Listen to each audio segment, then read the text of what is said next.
The thirst for killing may subside, but it always just lingers below the surface. Today we discuss the serial killer and rapist known as the Grim Sleeper. Let's open the serial killer file.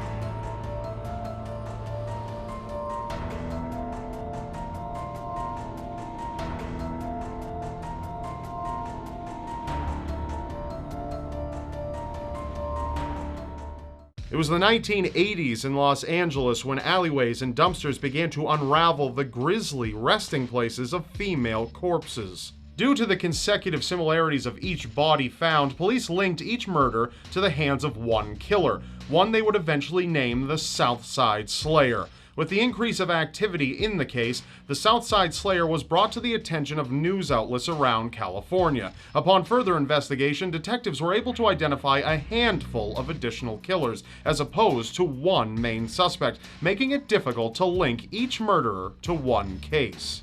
At this time, detectives were able to identify 4 men involved in each case. These were 4 men that did not know each other, however had a very similar style of killing at a very similar point in time.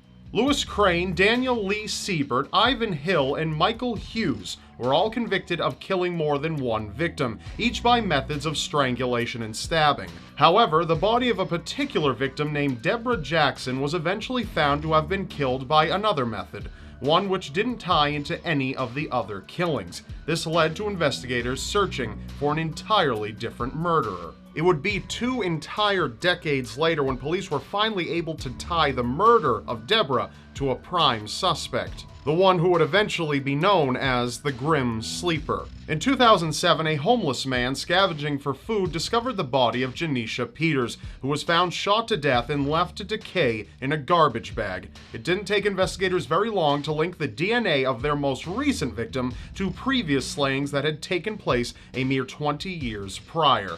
The missing link eventually led detectives to dub their unknown killer as the Grim Sleeper due to the large break in between the slayings. A team consisting of 7 investigators were formed for the case specifically, and together were titled the 800 Task Force.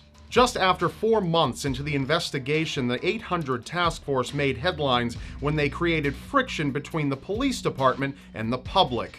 Keeping the killer a silent cause amongst the public for 23 years enraged residents across the city. Both the mayor of Los Angeles and the police chief had kept silent, never reaching out to families or addressing the fact that a serial killer was still roaming the streets. With the abundance of headlines making way, a woman named Anitra Washington came forward shortly after, stating that she had been close to death by the hands of the serial killer. She described her attacker as a thin and well-groomed African-American man in his early 30s, who had persistently offered her a lift to a party she was supposed to attend that fateful evening. Stating he had to make a quick stop at his uncle's residence, the two pulled over to the side of a quiet neighborhood where he got out of the car and made his way to the unknown house. It didn't take long before her attacker made his way back into the car and eventually started an argument with the victim. He then pulled out a .25 caliber handgun, shooting her in the chest. Once blacking out, she had awoken to her attacker sexually assaulting her in the car while documenting the attack with a Polaroid camera. It was moments after when she pleaded to be taken to the hospital for her serious injuries, to which he refused to do so in fear of getting caught for his actions. Fortunately, however, she did escape. In 2008, Los Angeles authorities released information about the Grim Sleeper to America's Most Wanted, with a $500,000 reward to anyone who knew the whereabouts of the unknown serial killer.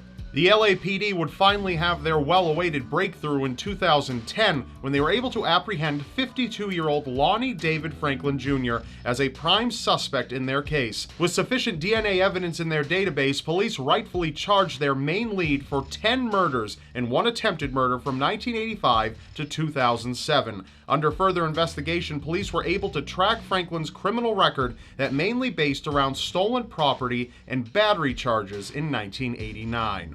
Unsuccessful in retrieving the identity of additional victims, the LAPD released 180 photos of women found in Lonnie's house. To this day, it's still unknown as to whether or not all of the women in the photos were actually victims of the convicted serial killer.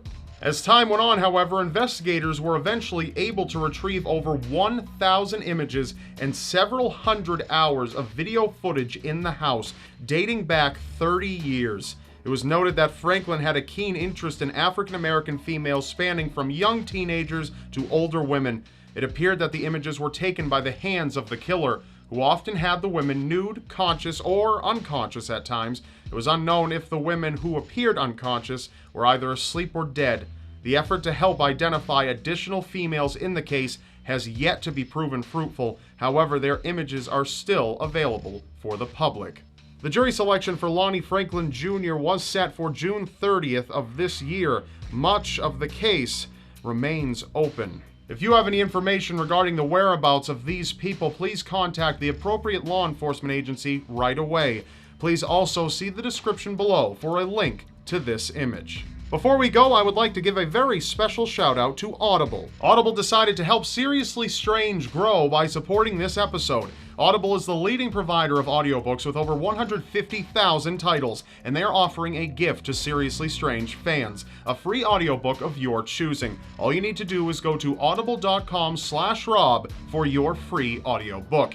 I'm currently listening to Law and Disorder, a book about criminal cases that never saw justice, written by John Douglas, one of the men who inspired Serial Killer Files. But you'll have to listen for yourself. If crime isn't your thing, Audible has plenty of other choices, from drama to how-tos to fantasy to anything you can think of. All you need to do is go to audible.com/Rob, download your free audiobook, listen anywhere you want, and expand your mind.